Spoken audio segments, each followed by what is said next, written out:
Hoje veremos o capítulo 11 do Evangelho segundo o Espiritismo, amar o seu próximo como a si mesmo. Em São Mateus capítulo 22, versículo 34 a 40, vemos o seguinte: Mas os fariseus, quando ouviram que Jesus tinha feito calar a boca dos saduceus, juntaram-se em conselho, e um deles, que era doutor da lei, tentando-o, perguntou-lhe: Mestre, qual é o maior mandamento da lei? Jesus lhe disse: Amarás o Senhor teu Deus de todo o teu coração e de toda a tua alma e de todo o teu entendimento. Este é o maior e o primeiro mandamento. E o segundo, semelhante a este, é amarás o teu próximo como a ti mesmo.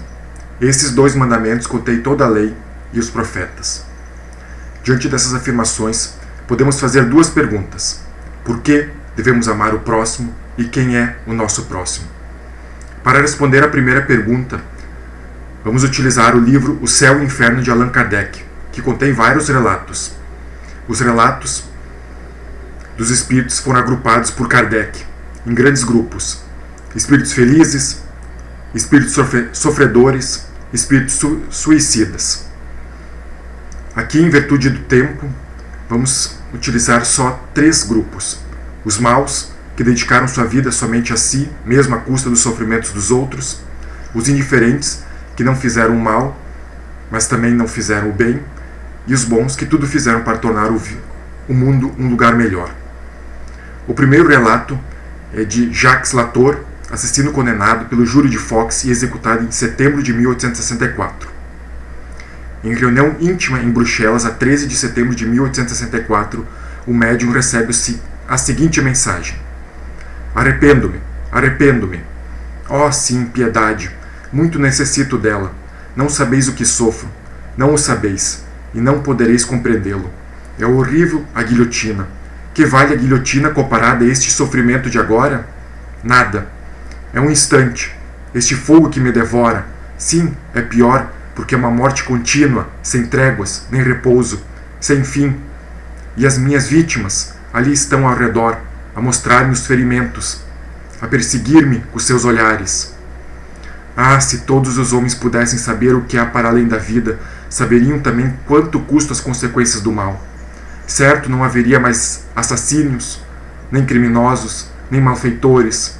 Eu só quisera que todos os assassinos pudessem ver o que eu vejo e sofro. Oh, então não mais o seriam, porque é horrível esse sofrimento. Bem sei que o mereci. Oh, meu Deus, por que também eu não tive compaixão das minhas vítimas? Vós outros que estáis aqui, que me ouves, sende bondosos, almas caritativas. Ó, eu vos suplico, não me abandoneis como fiz outrora aos outros. Pedireis a Deus que me tire este horrível espetáculo diante dos olhos, e Ele vos ouvirá, porque sois bons. Imploro, orai por mim. Diante desse relato, vemos que Sócrates, na Grécia Antiga, tinha razão quando afirmou que é preferível sofrer o mal do que cometê-lo. O relato seguinte é de Joseph Bré, falecido em 1840 e evocado em Bordeaux por sua neta, em 1862. Homem honesto segundo os homens. Caro avô, podeis dizer-me como vos encontrais no mundo dos espíritos? Tudo o que quiseres, querida filha. Eu espio a minha descrença. Sofro, mas não como poderias imaginar. É o desgosto de não ter melhor aproveitado o tempo aí na terra. Como? Pois não viveste sempre honestamente? Sim, no juízo dos homens. Mas há um abismo entre a honestidade perante os homens e a honestidade perante Deus. Aí entre vós é reputado honesto aquele que respeita as leis do seu país. Honesto é aquele que não prejudica o próximo ostensivamente, embora lhe arranque muitas vezes a felicidade e a honra, visto que o Código Penal e a opinião pública não atingem o culpado hipócrita. Não basta para ser honesto perante Deus ter respeitado as leis dos homens. É preciso, antes de tudo, não haver transgredido as leis divinas. Honesto aos olhos de Deus será aquele que, possuído de abnegação e amor, consagre a existência ao bem, ensinando e exemplificando aos outros o amor ao trabalho, ativo nas boas ações, sem esquecer a condição de servo ao qual o Senhor pedirá contas, um dia do emprego do seu tempo. Assim, o homem honesto perante Deus deve evitar cuidadosas palavras mordazes, veneno oculto sob flores que destrói reputações. O homem honesto, segundo Deus, deve ter sempre cerrado o coração a quaisquer germes de orgulho, de inveja, de ambição. Deve ser paciente e benévolo para com os que o agredirem. Deve perdoar do fundo da alma, sem esforços e, sobretudo, sem ostentação, a quem quer que ofenda. Deve, enfim, praticar o preceito conciso e grandioso que se resume no amor de Deus sobre todas as coisas e do próximo como a si mesmo. Eis aí, querida filha, aproximadamente o que deve ser o homem honesto perante Deus. Pois bem, tê-lo-ia eu sido? Não. Confesso sem coragem que faltei a muitos desses deveres. Transmite, cara filha, repete tudo o que aí fica a quantos tiverem a consciência pesada, para que reparem suas faltas à força de boas obras, a fim de que a misericórdia de Deus se estenda por sobre eles. Joseph não foi uma pessoa má, mas a vida dedicada somente a si e à família lhe trouxe remorsos por não ter feito todo o bem que podia. Na questão 642 do Livro dos Espíritos, Kardec pergunta: é suficiente não fazer o mal para ser agradável a Deus e assim assegurar uma situação futura? E os Espíritos respondem: não, é preciso fazer o bem no limite das próprias forças, pois cada um responderá por todo o mal que ocorrer por causa do bem que deixou de fazer. E o último relato é de Samuel Filipe. Este era um homem de bem. Ninguém se lembrava de o ter visto cometer uma ação má ou errar voluntariamente no que quer que fosse. Trabalhos, fadigas, sacrifícios, nada o impedia de ser útil, e isto sem ostentação. Jamais desprezou os que lhe fizeram mal. Antes se dava pressa em servi-los, como se bem semelhante lhe houvessem feito. Faleceu em dezembro de 1862 na idade de 50 anos de moléstia atroz. Evocamo-lo alguns meses depois do trespasse. Podereis descrever como ocorreu o vosso trespasse da vida corporal para a espiritual? De bom grado. Sabeis que de tribulações provei na vida. Entretanto, jamais me faltou coragem, na adversidade, graças a Deus. E hoje felicito-me, e ainda tremo ao pensar que tudo quanto sofri se anularia caso desfalecesse, tendo de recomeçar novamente as provações. Ó, meus amigos, compenetrai-vos firmemente dessa verdade, pois nela reside a felicidade do vosso futuro. Vejam como é vantajoso suportar todas as dores para alcançar essa felicidade. Ah, se soubesses o que são alguns anos comparados ao infinito, e não foi senão a força do trabalho sobre mim mesmo que me tornei o que ora sou. Para apagar os últimos traços das faltas cometidas em encarnações anteriores, era-me preciso sofrer as últimas provas que voluntariamente aceitei. Foi na firmeza das minhas resoluções que me amparei na resignação, a fim de sofrer sem me queixar. Hoje abençoo essas provações, pois a elas devo o ter rompido com o passado. Simples recordação agora que me permite contemplar com legítima alegria o caminho percorrido. Ó vós que me fizestes padecer na terra, que fosseis cruéis e malévolos para comigo, não somente vos perdoo, mas até vos agradeço. Querendo me fazer sofrer, não suspeitáveis do bem que esse mal me proporcionaria, uma vez que me facultaste ocasião para perdoar e pagar o mal com o bem. Deus colocou-vos em meu caminho para provar a minha paciência, exercitando-me igualmente na prática da mais difícil caridade, a de amar os inimigos. Conquanto sofresse cruelmente com a moléstia que me acometeu, quase não tive agonia. A morte sobreveio-me como um sono, sem lutas nem abalos, sem temor pelo futuro. Não me apeguei à vida e não tive por conseguinte de me debater nos últimos momentos. Respirava livremente como quem sai de uma atmosfera nauseante. Sensação de bem-estar penetrava todo o meu ser.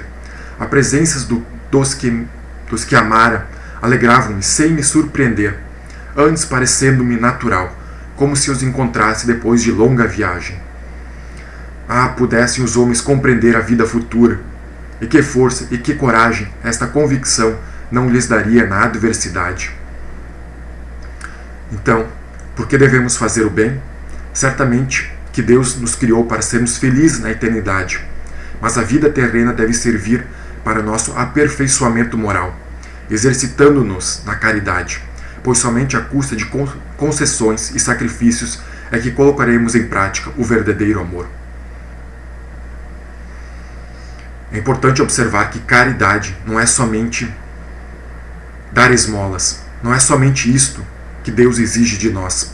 A caridade sublime, como é ensinada por Jesus, consiste na benevolência constante em todas as coisas e em todos os momentos para com o próximo. Isso se confirma na questão 886 do Livro dos Espíritos, onde Kardec pergunta: qual o verdadeiro sentido da palavra caridade como a entendia Jesus? E os Espíritos respondem: benevolência para com todos, indulgência para as imperfeições dos outros, perdão das ofensas. Mas para praticar a lei do amor como Deus a quer, é preciso que cheguemos a amar todos os irmãos, indistintamente. Tarefa longa e difícil. Bem disse o poeta brasileiro Gonçalves Dias: vida é luta, que aos fracos abate e aos fortes só faz exaltar. Pois chegou o momento de agirmos como bravos soldados, que longe de fugir à luta, preferem os combates arriscados, do que a paz, que não oferece nem glória nem progresso. Que importa ao soldado perder as armas, o equipamento e sua farda na guerra, contanto que saia vitorioso e coberto de glórias? Que importa aquele que tem fé no porvir deixar sua vida no campo de batalha, sua fortuna e sua veste carnal, contanto que sua alma possa entrar radiosa no reino celeste? No momento de nossa criação, Deus depositou em nossos corações a semente do amor, a qual, pelo nosso próprio esforço, a faremos florescer, tendo Jesus como modelo e guia, este que talvez tenha sido o maior motivador da história. Vide suas palavras de encorajamento: pede e dar-se-vos-á, buscai e achareis, batei e abrir-se-vos-á. Ou ainda: aquele que crê em mim fará todas as coisas que eu faço e outras ainda maiores do que essas. Ou ainda: vós sois deuses. Pois apesar de todas as dificuldades, essa tarefa será realizada, porque Deus assim quer. Cabe a nós decidir quanto tempo levaremos nela. O quanto antes começarmos, antes poderemos entrar nos mundos mais felizes. E a segunda pergunta: quem é o nosso próximo? Jesus disse: amai o vosso próximo como a vós mesmo. Ora, qual é o limite do próximo? A família? Os amigos? Não, é toda a humanidade. Vejamos o que Emmanuel disse na mensagem O Próximo em Nós, do livro Rumo Certo de Chico Xavier. Esperas ansiosamente encontrar o Senhor, e um dia chegarás à divina presença. Entretanto, antes de tudo, a vida te encaminha à presença do próximo, porque o próximo é a ponte que te levará até Deus. Mas quem é o meu próximo? Perguntarás de certo. Todavia, convém saber que além do próximo mais próximo, a quem nomeias como sendo o coração materno, o pai querido, o filho da nossa bênção, o irmão estimável e o amigo íntimo, o próximo é igualmente o homem que nunca vistes, tanto quanto aquele que te fixa o olhar indiferente em qualquer canto da rua. É a criança que passa, o chefe que te exige trabalho, o subordinado que te obedece, o sócio de ideal, o mendigo que te fala à distância. É a pessoa que te impõe um problema, verificando-te a capacidade de auxílio. É quem te calunia, medindo-te a tolerância. É quem te oferece alegria, anotando-te o equilíbrio. Às vezes tem um nome familiar que te soa docemente aos ouvidos, de outras é categorizado por ti a conta de adversário que não te aceitas o modo de ser. Em suma, entre o próximo e nós se destacam sempre a necessidade e a oportunidade de fazer o bem, e assim subir mais um degrau rumo a Deus. O dia que tomarmos o amor como norma de conduta, compreenderemos então a verdadeira fraternidade. Aí reinará entre nós a paz e a justiça. Não haverá mais nem ódios, nem brigas, mas união, concórdia e benevolência. Venceremos então, finalmente, o egoísmo, esta praga da humanidade que impede o nosso progresso, esse filho do orgulho que é a fonte de todas as misérias. Ele é a negação da caridade e, por isso mesmo, o maior obstáculo à nossa felicidade. Palavras são somente palavras. Se não as colocarmos em prática, são inúteis. Bem disse o apóstolo Paulo, fé sem obras é morta. Vemos isso na mensagem Ato de Caridade do livro Vozes do Grande Além, Psicofonia de Chico Xavier. Fora da caridade não há salvação. Maravilhosas palavras. Contudo, quase sempre só chegamos a compreender-lhes o divino significado após a morte, com o desapontamento de uma pessoa que perdeu o trem para uma viagem importante, guardando inutilmente o bilhete na mão. Residia no Rio de Janeiro, tinha esposa e 2 filhas, e era espírita à maneira de tantos. Frequentava sessões, ouvia os palestrantes. Todavia, só me preocupava com os meus interesses. Às vezes, um irmão na fé convidava-me para o culto do Evangelho no lar, e eu lá queria saber disso. Cuidava devotadamente do meu conforto doméstico. Casa bem posta, mesa farta, tudo do bom e do melhor. E a vida foi passando. Aos 55 anos, porém, um edema do pulmão tirou-me o corpo. Apavorado, compreendi que não merecia o interesse de quem quer que fosse. Minha esposa e filhas haviam me esquecido. Só pensavam na herança. Para ser sincero, não havia cultivado a oração com sentimentos e por isso mesmo estava só. Alguns meses se passaram nessa difícil situação em que me encontrara. Certa noite, cansado, chorei. As lágrimas eram dessa vez tão sinceras que alguém se compadeceu de mim. Surgiu-me à frente um irmão dos infortunados e, com muito amor, reconduziu-me à casa espírita que frequentara. Lá, um mensageiro do plano superior dirigia a grande assembleia. Esse instrutor penetrava-nos a consciência, anotando o mérito ou o demérito de que éramos portadores. Pelo olhar daquele espírito extremamente lúcido, deduzi que nenhum pensamento meu lhe seria ocultado. Desejava mudança, ansiava melhorar a minha triste situação. Perguntou-me o instrutor qual havia sido o meu modo de vida. Aleguei preocupado que havia protegido corretamente a família terrestre e que havia preservado minha saúde física com segurança. Ele sorriu e respondeu-me que semelhantes ações eram comuns aos próprios animais. Pediu-me que de minha parte confessasse um ato nobre, que justificasse ser auxiliado naquele momento. Minha memória vasculhou os anos vividos inutilmente. Não encontrei um ato sequer. Após angustiosos instantes, lembrei-me que certa ocasião encontrara 3 amigos na Praça da Bandeira. Convidaram-me para visitar lar humilde na favela do Esqueleto. Fiz de tudo para me desvencilhar do convite, mas não consegui. Dentro de alguns minutos, chegávamos à pequena choupana de Lata Velha, onde fomos defrontados por um quadro desolador. Pobre mulher tuberculosa agonizava. O olhar da enferma era de tal modo suplicante que uma força irresistível me fez dobrar os joelhos para socorrê-la no leito. Pedi-lhe o nome. Informou-me chamar-se Maria Amélia da Conceição.